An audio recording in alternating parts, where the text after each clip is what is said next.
siap. Oke Bang, terkait kondisi Fadel, update terbaru katanya sudah ada perubahan, yaitu dibotakin oleh pihak Polres Selatan. Seperti apa sih mungkin? Oke, dirapikan aja rambutnya, dirapikan aja. Karena memang kan sebelumnya rambut Fadel itu kan terlalu panjang kan. Dia khawatirkan kalau di dalam sel itu susah untuk perawatannya. Jadi rambutnya dirapikan. Itu Lebih kapan, ganteng Bang? sekarang Fadel. Itu kapan Bang? Loli ini kalau seandainya ketemu Fadel pasti jatuh cinta lagi gitu. Digundul ini kapan, Bang? Pangling. Digundul ini kapan? Informasinya kemarin. Kemarin. Iya. Oke, kondisi psikis mental Fadel seperti apa ketika sudah dipindahkan ke ruang tahanan? Ya, psikisnya pertama begini, Fadel itu selalu menyatakan dirinya, "Bang, saya kuat. Ya. Orang abang tenang aja. Yang penting dampingi Fadel terus, kita berjuang sampai akhir, Bang." Itu pesan Fadel gitu. Karena memang Fadel selalu bilang, "Bang, ini bukan pertama kalinya saya di sini, Bang. Jadi saya pasti kuat dan saya pasti bisa melalui ini, Bang." Orang abang yakinlah ini semua fitnah kepada saya. Itu pesan Fadel. Tapi sekuat-kuatnya Fadel kan mungkin keadaan Bang, mata. punten Bang, tidak ke atasan dikit Bang, hujan Bang. Mundur dikit, Bang Ahmad. Ya, Bang Abang lihat sendiri apa sih, walaupun kuat, terlihat kuat, tapi kondisi Iya, kalau kondisi mata ketika saya mau pulang gitu ya berlinang, berkaca gitu. Artinya dia sedih ditinggalkan gitu kan. Tapi itu hal yang wajar bagi saya kan. Ya, siapa juga yang nyaman di dalam itu kan gitu kondisinya. Gitu. Bang, mungkin tanggapan ketika rilis kan muka Fadel seperti Ada penolakan seperti itu Bang. Ekspresinya, Bang. Kalau untuk ekspresinya itu ketika rilis Fadel itu masih tidak menyangka di posisi ini gitu. Karena berlalu begitu cepat. Jangankan Fadel, saya sendiri pun tidak nyangka kondisinya secepat ini. Apalagi posisi Laura Mirjani atau Loli yang saya sudah 4 mata bicara dengan Loli.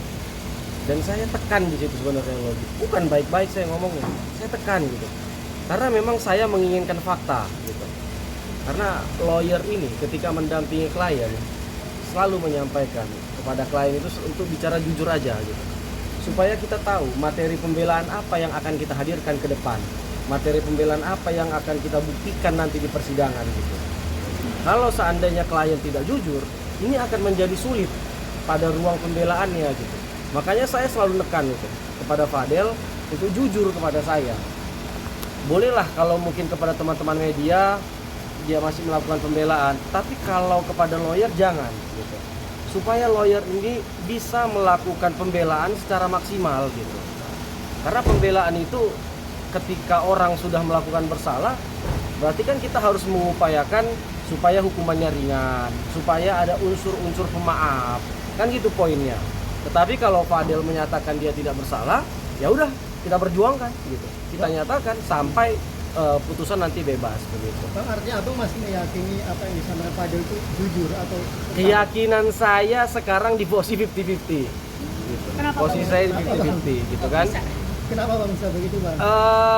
Gini ya. Pertama ketika saya pertama kali mendampingi Fadel itu jujur, walaupun Fadel menyatakan tidak pernah melakukan apapun, bahkan hamil itu aborsi atau melakukan perbuatan tadi hubungan badan itu tidak pernah gitu.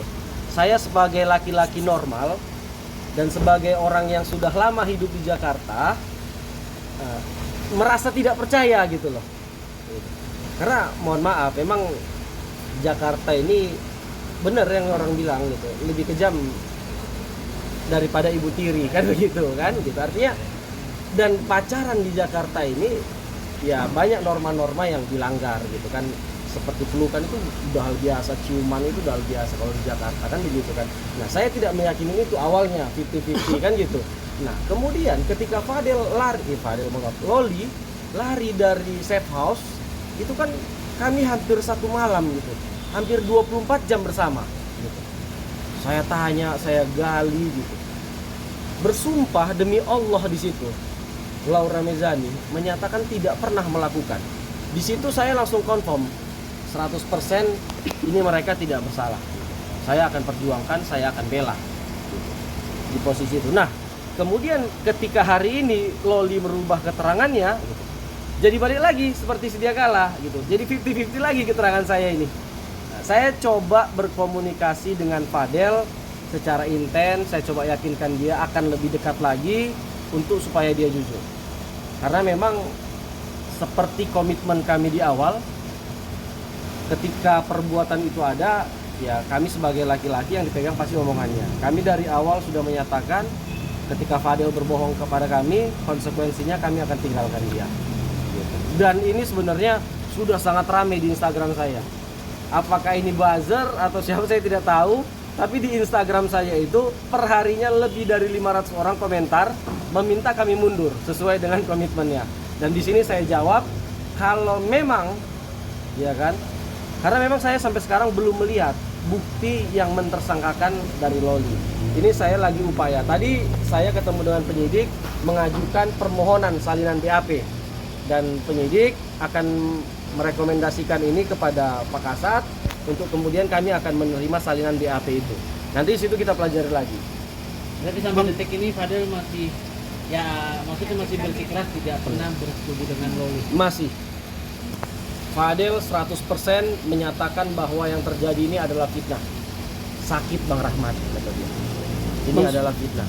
Soal Dan penangguhan, Fadel terus. Soal penangguhan soal penahanan penangguhan penahanan Bang. Untuk penangguhan penahanan masih dalam proses kan gitu. Karena surat sudah masuk kepada Pak Kapolres. Kita tunggu apa disposisinya nanti. berapa lama sih Bang waktu yang diberikan mungkin Mana? untuk menjawab Proses jawaban itu dari Biasanya itu paling cepat itu 1 hari, paling cepat, ya kan? Tapi normalnya itu sekitar 3 sampai 5 hari untuk menjawab itu. Tergantung kondisi kesibukan dari Pak Kapolres kan begitu kan. Karena memang surat itu kan awalnya masuk ke bagian umum dulu.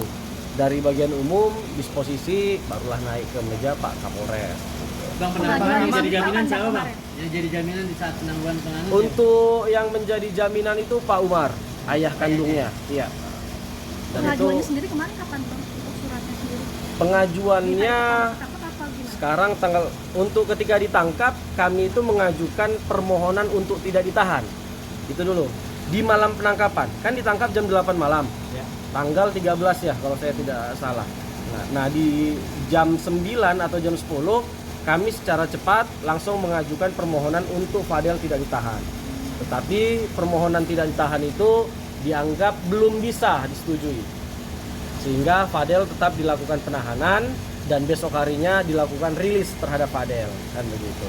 Nah, kemudian terkait dengan permohonan penangguhan penahanan itu kami masukkan sekitar tanggal 16 kemarin. Artinya sudah berjalan 2 hari sebenarnya surat itu. Bang, terakhir Bang, Kita tunggu. pertimbangannya apa Bang mengajukan permohonan penahanan sedangkan pasalnya kan Oke. tinggi nih Bang, di atas 5 tahun bahkan Benar. 15 Bahkan tahun. ancaman 15 tahun, benar ya. Pertimbangannya begini. Yang pertama, kondisi Fadel sendiri. Fadel ini masih remaja, dia masih kuliah gitu. Artinya diharapkan supaya dia bisa menyelesaikan kuliahnya. Kemudian yang kedua, kondisi ibu kandung dari Fadel. Ibunya sudah beberapa hari ini sakit-sakitan dan sangat rindu terhadap Fadel gitu. Pertimbangan ke situ.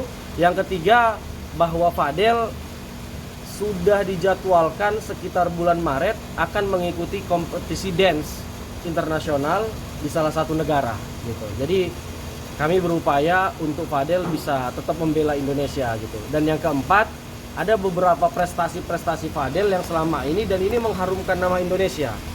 Saya pikir ini harus menjadi pertimbangan kepada Pak Kapolres untuk memberikan penangguhan itu kepada Fadel. Itu poinnya. Oke, Oke, thank you. Terima kasih, Bang Rahmat. Abang-abang